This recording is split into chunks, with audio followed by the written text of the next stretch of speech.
Introducing Pretty Girls Love Real Estate. Stories of everyday women breaking barriers and building wealth through real estate. Let's get it. Boss. BOSS. Hello. Thank you for tuning in to another episode of the Pretty Girls Love Real Estate podcast. I'm your host, Jessica Washington, and I am super excited. Once again, I have an extra special guest today. Her name is Chelsey Abrams. She is a CPA, a realtor in Maryland. She also invests herself in a lot of different markets around the country. She's starting to invest internationally, so a lot of exciting things to talk about. She does a whole bunch of webinars and seminars on Clubhouse, YouTube. She's just all over the place. So really excited to hear all the great knowledge that she's going to drop on us today. So Chelsey, how are you? Thank you for joining me. I'm doing well. How are you? I'm doing awesome. So let's jump right into it. I want to talk a little bit about you as a CPA first and foremost. So what made you interested in wanting to become a CPA? I was good at it, I guess. So I actually went to school for marketing, and I don't know, I actually didn't like it. I thought it was going to be something different than what it was.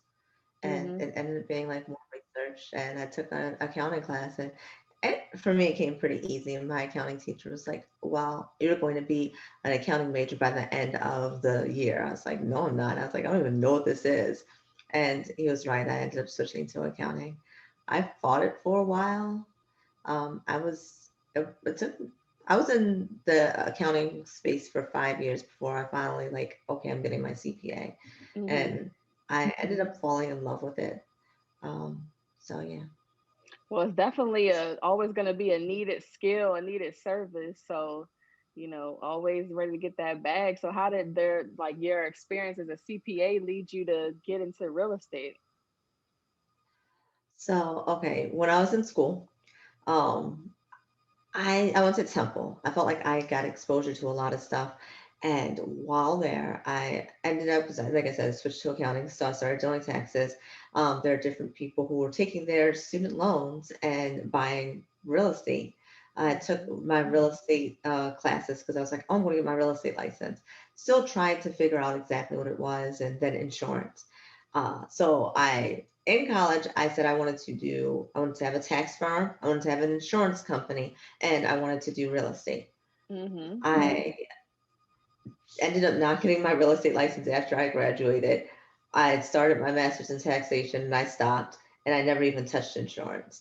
I bought, so all the things I wanted to do, they just seemed like dreams back then. I bought my first property when I was 22. But then it was 7 years before I bought the next one. And at that point, that's when I felt like everything opened up. I did taxes like part-time, but I really started to pick up on the accounting and doing that. Now I have my own business, and it started with the real estate because it was something that I always wanted to do. I understood the value of it, but just the things that I learned over like the years really started to get into that like wholeheartedly. And then the insurance came a couple years ago. So Okay. All right. Yeah, I definitely want to talk about the insurance. But first off, where was your first property? Was it in Pennsylvania or was it in Maryland?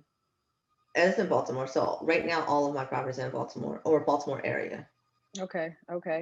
And so how, I guess, I want to know because, we're in the heart of tax season and, everyone is now on board with talking about real estate investing a lot and, taxes, the advantages of having real estate and taxes go hand in hand a lot. So I guess what are some tips or some strategies or just something really briefly that you can share that, are the advantages of having real estate in terms of taxes? Oh, okay. So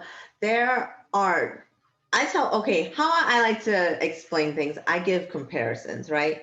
Because if you can understand what something is like, it helps you to really move forward. So you have to pay for somewhere to live, right? It Right. does not matter where you live, how old you are, what you're doing, you have to live somewhere. As Right. much as technology changes, the one thing that is not going to change is we are being within these bodies, and these bodies need shelter. So if you're paying rent for something, that is money that goes away Right. forever. There's nothing that you can really do with that. So it's a cost that's there, it's sunk, right? With real estate, what if you're purchasing, whether it's your main property, an investment property, whatever the case is, you're able to at least recoup your value. So I tell people that's one of the first benefits. You can get your money back when you sell your property. So the money that you put into living, you'll be able to get back. Because more often than not, as I know you know, rent is more expensive than mortgages for a comparable property, more Absolutely. often than not. Yep. Or people wouldn't rent them out, right? Mhm. Uh, when you sell your primary residence that you've been living in for 2 out of the past 5 years, you don't have to pay taxes on any capital gains up to 250,000 if you're single, or 500,000 if you're married. So that's a huge thing. That's Right. money that you get. Not only do you get the money back that you put into it, so that's called your basis. I'm trying not to get too technical, but I want people to learn stuff as well. But that's called your basis, what you purchased the property for, what you put into it. And then the capital gain is everything above that amount when you sell it. So it's essentially that appreciation. So I think that's one of the huge benefits. Then we can get into like all the technical stuff where we talk about the depreciation and being able to kind of defer your taxes with like the 1031 and like-kind exchanges, and then my favorite, opportunity zone. So there are a lot of tax advantages and benefits with real estate that you cannot get anywhere else. Mhm. Mhm. Okay, and so how does you said you do life insurance now, so how does that kind of fit into the mix as far as real estate? Okay, so I'll say that kind of fits into taxes, and there is like a component that ties into real estate. Uh, I'm really all about having a tax smart life. And one of the best ways to have a tax efficient, tax smart life is by having real estate, because, like I said, there are a ton of tax advantages there. And then life insurance, because there are a ton of advantages there. So that's kind of how those two, I think, fit together. They're both tax advantage vehicles. Similar to the example that I gave with rent, you have your term insurance policy, which kind of just goes away. You get nothing from it. But I'm really a big proponent of cash value life insurance policies. So those are ones where it's permanent policies. So yes, we are all going to die someday. We all know that. It's sad, but it's also a beautiful thing, because that's the whole cycle of life. But we're able to then pass the financial wealth and Mhm. benefits onto our family with life insurance tax free. But how I've been using my policy, because we all know about like I'll call it like the sad part, you can use it when you're alive. So with the cash value policies, you're able to then borrow and pull money out. I use it to invest in real estate. Mhm. So that is one of the things that I like to tell people. Um, it's a gift that keeps on giving. Just to Yeah, communicate with others. I agree. I agree. I like whole life as well because you're borrowing the money, and then most if you're getting one that pays you dividends, like the money that you borrow, it's still technically in there, so you're still accruing the dividends Mhm. while you take your money out, and then you also it's great because you don't have to go through the whole process of a bank, which is Right. kind of the biggest benefit for me. So you can borrow your money and it's a lower interest rate than you're seeing at these banks. You don't have to go through the whole underwriting process. You don't have to pay all these origination fees. Like, and the money usually you can call one day and then they'll have the money in the account the next Yeah. day. Yeah. So, No credit checks. yes, it's amazing. So, also, you touched on a little bit about opportunity zones. For those people that may not know what that is, just give us a little quick rundown of what that is. Okay. So the government said, hey, there are certain areas, it's 25% of every state, 100% of Puerto Rico, that they've deemed areas of investment. So these are opportunity zones. They want people to come into these areas, help to revitalize them, invest in them, and they'll get tax advantages. Hmm. We're in 2021 now, so it has to be by the end of this tax year. if you buy a property in 2021, you are eligible to get a step down in basis. We talked about basis earlier. That's the money that you like are putting into it for any capital gains that you put into purchase one of these properties. So, for instance, if you have $100,000 capital gains, you put the $100,000 into another property. After 5 years, you only owe taxes on $90,000. Now, we've taken this $100,000. We bought this building. We put $100,000 into the building to renovate it, rehab, revitalize it. The building is now worth $300,000. That's after year one. We did the right numbers. We doubled our investment. Essentially, we increased the value. It's now worth $300,000. Now, other people are coming into the area. Other people are starting to buy into the area, invest into the area. And 10 years later, this property that you bought for $100,000 is now worth $600,000. You're able to take the appreciation on that property 100% tax free. Right. So it's after 10 years. And that is in the opportunity zones. Now, you can't just go buy a house in the opportunity zone and say, hey, I bought a house in the opportunity zone. It has to be in an opportunity fund, and it has to be with capital gains.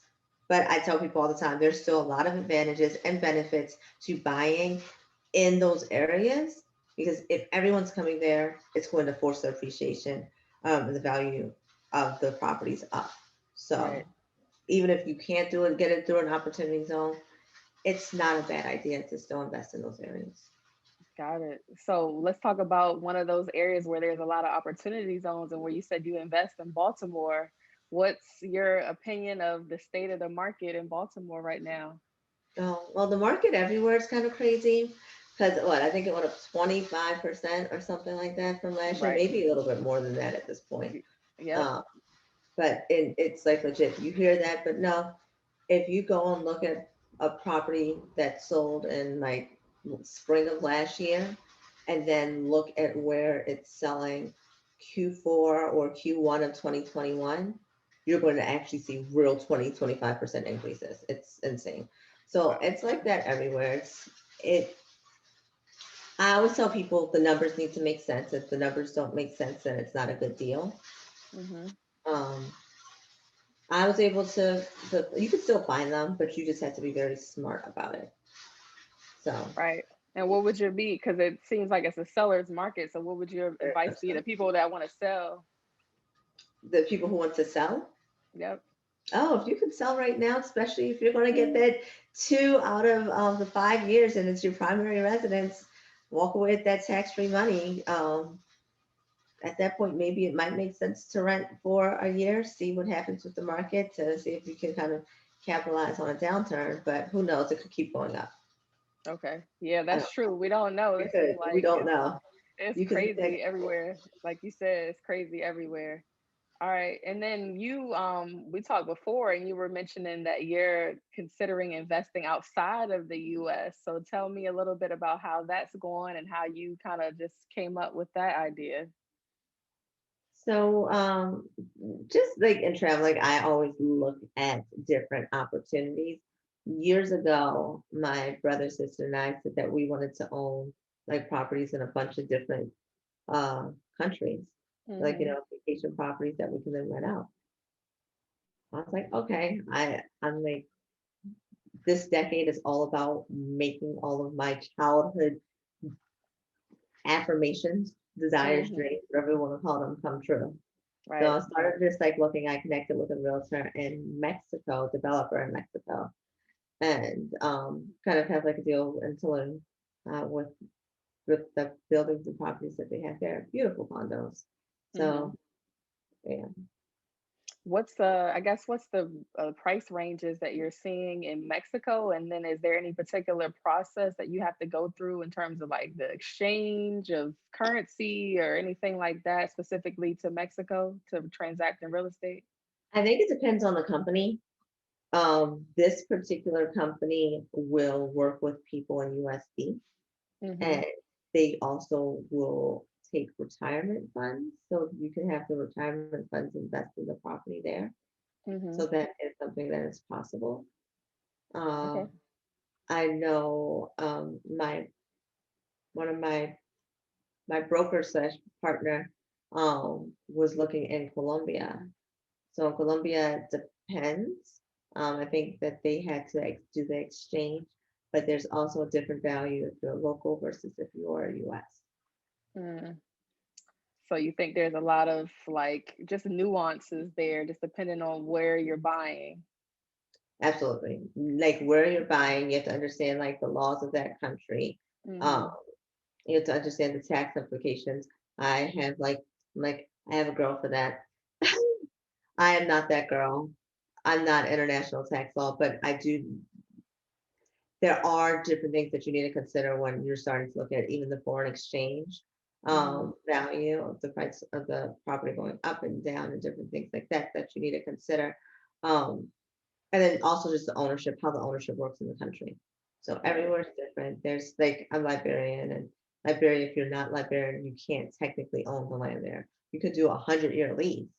So after 100 years, it's like you own it, but technically you can't own the land there. So you just have to understand the laws of different countries. Okay. Right. Well, that's good information for sure. So besides all of that, you do a bunch of, I've seen you on Clubhouse. I see you've got YouTube webinars and stuff. Tell me about a little things that you're doing with that. Okay, so Clubhouse, I teach the room that I'm in, part of a group, it's like the Pure Money Gang. And I teach on Wednesdays, normally 12 p.m. and 8 p.m. Eastern, like really all things money. So I'll do things from the other day, yesterday, because yesterday was Wednesday. I had someone come in and talk about stocks. So really helping to break down what it is, how people can get into it, how you can make money, and understanding that making money doesn't mean that you're making money this year. Sometimes it's a long-term play, and what you need to do to kind of set yourself up for smart long-term plays. And if you are a little bit more advanced, what you need to consider for like the short term. Sometimes we talk about real estate, basic money budgeting, and other financial literacy items. We'll talk about taxes. Love talking about taxes because helping people understand the biggest expense, because it definitely is 1/3 of our life, if not more. It can be up to 50% between property tax, sales tax, payroll tax, income tax, estate tax, all the different taxes. Right. Is understanding how we can kind of build more efficiencies in our life. So I talk about a lot on Clubhouse. YouTube, I have my channel. I've been trying to be more active. I do these skits. I don't know if you saw those. I have these characters that kind of represent different business personality profiles to kind of just help reach people and teach them different things that they need to know. Okay, that's cool. I definitely like because everybody's on YouTube now talking about investing and financial implications. But if you put some personality and it's like a skit, then that's cool. I definitely want to check it out. Yeah. So put the links to your YouTube channel on the show notes and stuff, so we can definitely check that out. All right, and then I want to go back to really quick when you mentioned about investing in your retirement account. Is there any special implications as far as that, as far as like investing in real estate, and especially if you're talking about getting leverage in an IRA account or anything? So self-directed IRAs, or if you have a solo 401k, you can take the money that you have in those accounts and invest into property. If it's in a Roth account, then it's tax-free, right? You just bought this property, you have appreciation or growth on the property tax-free. But remember, your retirement account owns it. So the rules of retirement accounts still apply. If you are under 59 and a half, then you're not able to take the money without penalty. But with a Roth account, if you had to like take some of the money out that you put in, you could take that out without penalty because you've already paid taxes on that money. But the goal isn't to just like have the money in there and just be taking it out. And if you take the gain out, then that's when you put yourself in a little bit of trouble. But as far as like the deferred accounts, so that's like your traditional, like your 401k, and money that you have not paid taxes on, when you transfer those to like the self-directed or IRA, you can invest in the property, buy the property, whatever the case is. You can use it for businesses. You can use it for different things. I always tell people, why not use it for real estate? Um, and it's tax deferred. So you have to pay taxes on it, but you don't have to pay taxes on it until you take the money out at 59 and a half, the earliest, or when you're required to make your minimum distributions at 72. Right. Okay. All right. And there's one other thing that you said that you have coming up. It's called the Gaslit Conference. Yes. Tell me Okay. about that. What does that stand for? Because I know it's an acronym. Yes, it's an acronym. So gaslit. So it kind of works because you want to gas, you light it up, sets on fire and catches everywhere. We want this to catch on to everyone, but it's Yep. government contracts, automation, systems, land, investments, and taxes. So that is what it stands for. It is going to be in Atlanta, Georgia, May 14th and 15th. We're going to be talking about lots of different topics, have a panel discussion, breakout rooms, different things to make sure that we are creating a life that is recession proof. We can pass down that generational no wealth, and we are living these fabulous lives that we all want and deserve to live. So Awesome. That should be great. How many people are you expecting for that? around 300. Okay. Should be a good. Is it mostly for people of color it's geared toward, or is it women Well, mostly? it's not geared towards women or men. We are all welcome. Uh, I will say it is mainly people of color because the audience is people of color. Like all the presenters are. We are all uh, Black people. Right. But everyone is welcome. And so it's open. Okay. We want to And make sure that we are getting this information. yeah, for sure. 'Cause they've been holding this information back from us, so we need to disseminate it amongst ourselves for sure. Yeah. In terms of you investing personally, I know you said all your properties are now in the Baltimore area. What's your, I guess, outlook for your own investing going forward, 2021 and beyond? I'm thinking so. I'm thinking about maybe moving down to the south, not physically moving, but moving my investment portfolio, doing some stuff in the Carolinas. Uh, so that's one thing that I've been thinking about. I want to start exploring other parts of the US a little bit more. I've been seeing some good opportunities. Not that I won't get anything here. I'm working on a project right now. After I wrap this one up, there's another one that I plan on getting that is in Baltimore. But I'm definitely thinking about expanding. Okay, yeah. A lot of people say down south like Atlanta, but I feel like that market is getting super saturated. So I'm hearing more and more the Carolinas is where people are going to find deals. So that's awesome. Looking forward to staying tuned about what you do with that. So any other initiatives or events or anything else that you have coming up that you want to share with the audience? Well, I am starting pretty much a girls' money group. I don't want to commit to the name, but I'll ask you, what you think about it. Oh, So yeah, for sure. yeah, we're coming up with I'll ask you offline. You guys, by the time we have the show notes out, we might have like the group in there. So Okay. Is it going to be on Clubhouse or is it going to be something it'll be a Facebook group. on Facebook? Okay. Yeah. No, So just making sure that we're sharing like the different money tips and we are living these fabulous lives. yes, that would be awesome. Okay, yeah, I love Facebook groups because people just be dropping all their questions and then you can learn so much just from other people asking questions. So Right. that would be dope for Yeah. sure. All All about right. All right, I'm looking forward to it. Yeah, we're gonna talk offline and talk about a good name for that.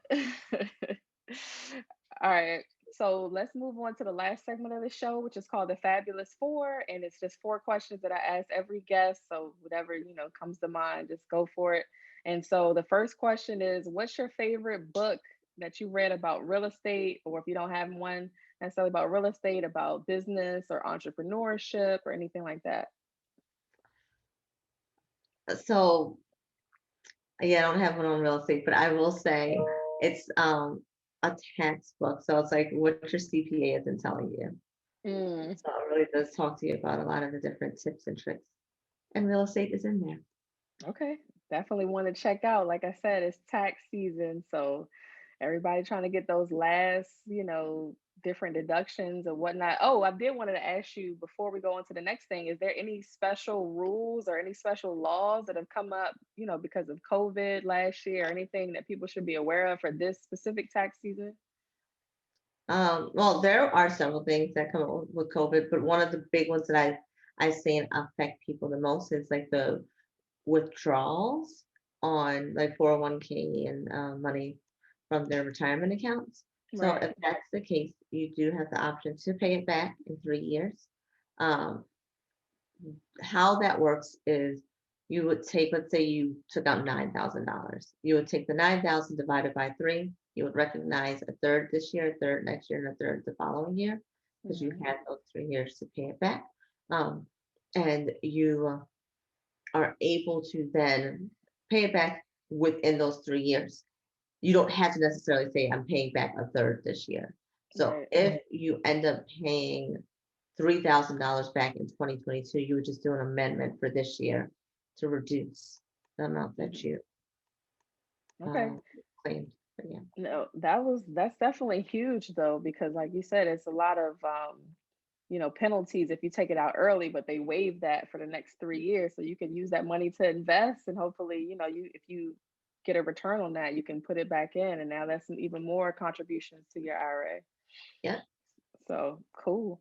All right. So back to the Fabulous Four questions. The second one is, what advice would you give to your younger self just getting started with your career? Stop waiting for someone else and just do it. All right. Good advice. Just go for it. Just go for it. Number 3 question is, what topic in real estate do you want to learn more about? I wanted to learn more about. I want to learn more about international, which that we've talked about that. So I've been trying to learn more about that. But while I know a lot of the, I'll say, creative financing, I know them. I'm not actually employed in a lot of the ones that people talk about. I've done some of my own creative financing, but I want to learn more about different ways to kind of finance deals, especially larger deals in the commercial Right. space. Okay. Without dealing with that bank. That's how we got to do. Yeah. All right. Number 4 is, give a shout out to another woman that's doing some amazing things right now in real estate. Can I shout you out? Of course. I appreciate you, but I would love to hear from You other want me to do ladies. someone else? So, Glenda Jackson, right? She's phenomenal. And Beth, I'm going to say her last name wrong. They're both so part of the Maryland RIA.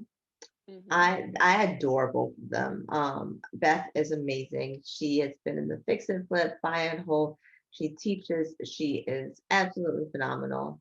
And Glenda, she has a construction company, so she is a Black woman in construction, which I love. Yes. Really good, really smart. Her work is beautiful. So both of them, I would love to shout out, Glenda and Beth. Okay, shout out to them, and definitely shout out to Black Girl Magic in construction, because that's one area we definitely need more of us in. So definitely represent. Awesome. So lastly, how can people get in contact with you if they, need a CPA, or they want to find out about some of the events and stuff that you have going on, or just be able to follow you on social media to, stay in touch with you? So you guys can, the easiest way, if you go to social media and type in Chelsey J CPA, so it's Chelsey with a Y, CHELSEY J CPA, I pop up. And then that's also my website, chelseajcpa.com. So you're able to reach me, and it has actually the links to all my different businesses and things that I have going on. So, yeah. All right, cool. One-stop shop, nice and easy. All right. So lastly, you have any final words of wisdom, or just anything you want to share lastly with the audience? No, thank you. I definitely think real estate is one of the biggest things to do to make sure that you are building that generational life having a tax smart life and being able to enjoy and do the things that you want to do. It's a beautiful thing. We're always going to need somewhere to live. You might as well own it, opposed to paying someone else for a place for you to live. Yes, always think about being the owner instead of the consumer. So definitely good advice. I appreciate it. All right. Well, this was another episode of the Pretty Girls Love Real Estate podcast. Thank you again to my guest, Chelsey Abrams. She's, like I said, CPA and realtor in Maryland, and she's doing a bunch of other wonderful initiatives, specifically for women, specifically for people of color, to just, get us more educated on financial literacy and all these creative tax strategies with real estate so we can create this wealth out here. So again, thank you, Chelsey. Appreciate it. And we'll see y'all on the next one. Thank you.